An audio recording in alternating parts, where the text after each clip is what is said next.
तो नमस्कार दोस्तों, अगर आपके पास 20-25 हज़ार रुपया है तो आप इस बिजनेस को जो हम बताने जा रहे हैं आप कर सकते हैं। 25 हज़ार रुपया खर्च करके 75 हज़ार तक कमा सकते हैं। 50 हज़ार तो कंफर्म कमा ही सकते हैं। आप इसे पार्ट टाइम भी कर सकते हैं। आप इसको फुल टाइम चाहते हैं तो फुल टाइम भी कर सकते हैं। स्त्री हो या पुरुष हो, कोई भी कर सकता है। आप पढ़े लिखे हैं या नहीं पढ़े लिखे हैं, उससे कोई ये डिपेंड नहीं करता है। आप यदि 100, 200, 500, 1000, 2000 के लिए कमीशन खोर बन गए हैं तो आप इससे अच्छा है कि पार्ट टाइम इसको काम करवा लीजिए, तो 50 हज़ार रुपया साइड से इनकम हो जाएगा। और दोस्त, आप अगर किसी गलत दोस्तों के संगति में आके गुटखा खाते हैं, जो जो दोस्त आपको गुटखा खिलाते हैं, गुटखा के सेवन के लिए प्रेरित करते हैं, पार्टी में शराब पीने के लिए प्रेरित करते हैं, कुछ दोस्त होंगे कि जो बोलते होंगे कि चोरी कर लो, कोई बात नहीं है, हम है ना। कमीशन खोर ऐसे दोस्त जो होते हैं कि आप कुछ भी करो, हम है ना। मोबाइल चोरी करो, बाइक चोरी करो, पर्स चोरी करो। चोरी करने से कोई अमीर बनता है क्या? आप कमेंट करके बताइए। चोरी करके आपको 50 हज़ार रुपया, 1 लाख रुपया पेंशन मिलेगा कि नहीं मिलेगा? चोरी करने के बाद आपको सजा ही मिलेगा ना। चोरी करने से आपके बच्चे स्वाभिमान के साथ जिएंगे कि हमारे पिताजी चोर थे, ऐसा बोलेंगे कि समाज में? आप ऐसा मत सोचिए। आप कुछ भी काम करते हैं तो आप, चाहे किसान हो या मजदूर हो, सब हीरो ही है। देश का असली हीरो वही है। आप मकान बना रहे हैं तो आप क्या हीरो नहीं है? आप किसानी का काम कर रहे हैं तो क्या आप हीरो नहीं है? ऐसा सोच के ही मत चलिए। आप रियल हीरो आप ही है। वो तो रील का हीरो है, वो तो केवल एक्टिंग करते हैं, बाद में फिर गुटखा का प्रचार करेंगे, फिर आपके ही बच्चे को बर्बाद करेंगे।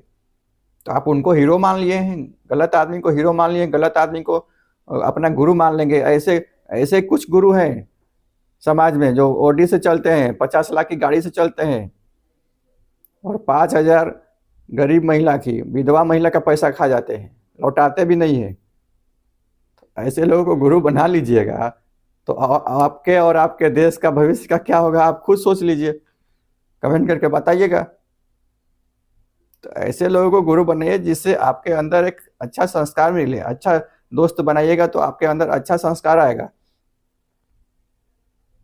नहीं तो गलत नशा में पड़ जाएंगे, गलत आदत में पड़ जाएंगे, और आपका टाइम टाइम सबसे बेस्ट और सबसे इम्पोर्टेंट। जो टाइम मैनेजमेंट नहीं किए, सही टाइम पर सही काम नहीं किए, टाइम चला गया, तो फिर आप कैसे अमीर बनेंगे? और बाद में बोलेंगे सरकार दोषी है, पड़ोसी दोषी है। सरकार हाथ पकड़ के सबको नहीं बोलेगी ना कि आप ये काम करो, वो काम करो। डिसाइड आपको ही करना पड़ेगा कि हमको क्या करना है। दोस्त, गरीबी से अगर बाहर आना है तो खुद से डिसाइड कीजिए। जब तक आप डिसाइड नहीं कीजिएगा, आप दृढ़ संकल्पित नहीं होइएगा, तो फिर आप गरीबी से बाहर कैसे आइएगा? आप पैसा नहीं कमाइएगा तो अपने रिटायरमेंट के लिए इन्वेस्ट कैसे कीजिएगा? 2000, 5000 रुपया में कंपनी में काम करते हैं, 500 रुपया डेली पर काम करते हैं, तो उससे क्या आप अमीर बन पाएंगे? और बॉस का गाली सुनते सुनते फिर बूढ़े हो जाएंगे। 200, 300, 500 के लिए दिहाड़ी मजदूरी करना पड़ता है, वो भी कभी मिलता है, कभी नहीं मिलता है। तो आपको इस परिस्थिति से बाहर आना है, नहीं आना है, आपको खुद सोचना है ना। दिहाड़ी मजदूरी कितने दिन करते रहेंगे? दिहाड़ी मजदूरी के साथ साथ आप कुछ पैसा इकट्ठा कीजिए। 10,000, 20,000, 50,000 इकट्ठा कीजिए। उसके हिसाब से छोटा छोटा बिजनेस प्लान कीजिए। बिजनेस प्लान के लिए यूट्यूब में बहुत आइडिया पड़े हैं, आप दूसरा देख लीजिए।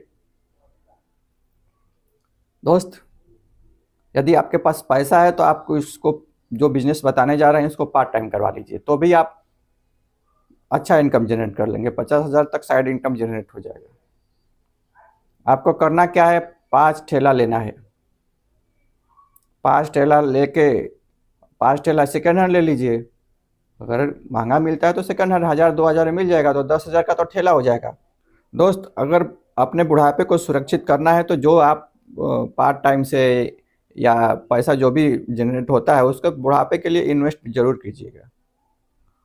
और 10,000 रुपया भी अगर आप इन्वेस्टमेंट करते हैं तो 15% के रेट से आपको 40 साल बाद 23 करोड़ तक मिल सकता है। 23 करोड़ नहीं मिलेगा तो 20 करोड़ तो मिलेगा, 20 करोड़ नहीं मिलेगा 15 करोड़ तो मिलेगा, 15 करोड़ अगर नहीं मिला तो 10 करोड़ तो मिलेगा, 10 करोड़ नहीं मिलेगा तो 5 करोड़ तो मिलेगा, 2 करोड़ भी मिलेगा तो 1 लाख रुपया महीना।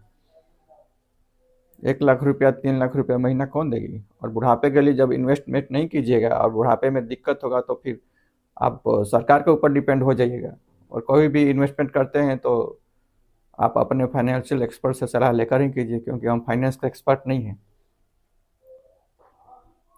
और सेबी के भी रजिस्टर्ड एडवाइज़र नहीं है, इसलिए आप एडवाइज़र से सलाह लेकर ही कीजिए, क्योंकि लाभ और हानि की रिस्पॉन्सिबिलिटी आपकी खुद की। दोस्तों, रिटायरमेंट के लिए आप इन्वेस्टमेंट कहाँ से कीजिएगा? बिजनेस कीजिएगा तो कीजिएगा, सीधी सी बात है। और बिजनेस के बारे में हम बता रहे हैं, आपको 5 ठेला लेना है और 5 ऐसे व्यक्ति को चूज करना है जिसको आप 500 रुपया देकर काम करा सकें। अपने नज़दीकी दोस्त को ले लीजिए, उनको 500 रुपया डेली दीजिएगा तो बोलिएगा ठीक है, वो भी एक्सेप्ट कर लेगा। 15,000 रुपया महीना कम नहीं होता है। और आपको स्टार्टिंग में क्या करना है? 1000 केजी सामान खरीदना है। 1000 केजी खरीदते हैं तो 12 रुपये के रेट से भी मिलता है, तो 12,000 में मिल जाएगा।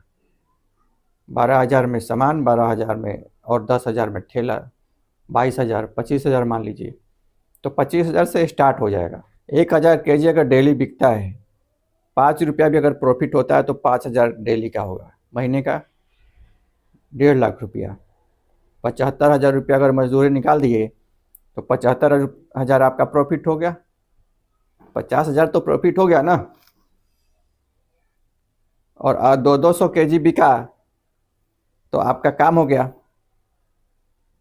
तो 50,000 रुपया, 25-30,000, 50,000, अगर मात्र 25-30,000 रुपया खर्च करके 50,000 रुपया, 40,000 रुपया, 30,000 रुपया कमा सकते हैं महीने का, तो उसमें से इन्वेस्टमेंट कर दीजिए बुढ़ापे के लिए आराम से, तो आपकी ज़िंदगी निकल गई। बिजनेस क्या करना है? केले का। केला दर्जन के हिसाब से भी बेच सकते हैं और किलो के हिसाब से। स्टेट वाइज अलग अलग सिस्टम रहता है, एरिया वाइज अलग अलग सिस्टम रहता है, तो केले का बिजनेस कर लीजिए। और 5 लड़कों को रख लीजिए, 5 ठेला ले लीजिए, तो डेली का अगर 5,000 मिलता है तो 1.5 लाख हो गया। मजदूरी उसको निकाल दीजिए तो आपका 75,000 मिल गया। 75,000 नहीं मिलेगा तो 50,000 तो मिलेगा, 40,000 तो मिलेगा, 30,000 रुपया तो मिलेगा ना। तो साइड इनकम 30,000 कम होता है क्या? फिर उसको इन्वेस्ट करके देखिए कितना पैसा रकम होता है। बुढ़ापे के लिए पेंशन सिक्योर हो जाएगा, आपके बुढ़ापा भी खुशहाल, जवानी भी खुशहाल, बच्चे भी खुशहाल, गरीबी से भी आप बाहर आ गए, अमीर भी बन गए। दोस्त, बिजनेस आइडिया कैसा लगा आप कमेंट करके जरूर बताइएगा और गरीब भाइयों को इसको जरूर शेयर कीजिएगा।